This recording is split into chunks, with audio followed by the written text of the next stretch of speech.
सम्मानित हेले कोटपाड़ार कलाकार बारुणीपुट प्रोजेक्ट उच्च विद्यालय ठारे ममता बेहेरा अध्यक्ष प्रतिमा अंबिका ट्रस्ट जयपुर जहां समाजसेवा निरा आम अंचल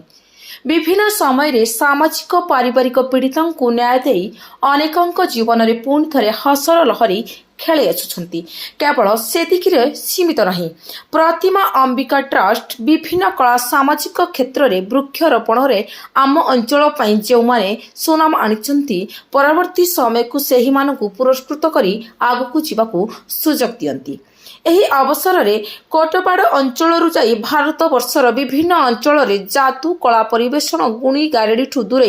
मुख्य स्रोत को आसवाकू परामर्श दियंती श्री हेमंत पात्र। सामाजिक क्षेत्र में योगदान, नाटक रे योगदान, वृक्षरोपण रे योगदान हेतु श्रीजुक्त हेमंत कुमार पात्र को तथा विगत दिन में दूरदर्शन धारावाहिक चमक सृष्टि करुवा कोटपाड़ अंचल जड़े महान कलाकार जी की तपस्या, अपा तुलसी, दुर्गा भलिया दूरदर्शन धारावाहिक अभिनय करी आम अंचल को सुनाम आनी। सेथि निमंते सुरेश चंद्र बेहेरा तथा विभिन्न छोट रिल्स माध्यम वार्ता प्रदान करी समाज को सचेतनता कराइबा सहित क्षुद्र चलचित्र भकुआ और कमलीर अभिनय चमक छाप छाड़ी विगत दिन में कमली राज्य स्तरीय सिने उत्सव में प्रशंसा पत्र साउंड नहीं पुरस्कृत होते।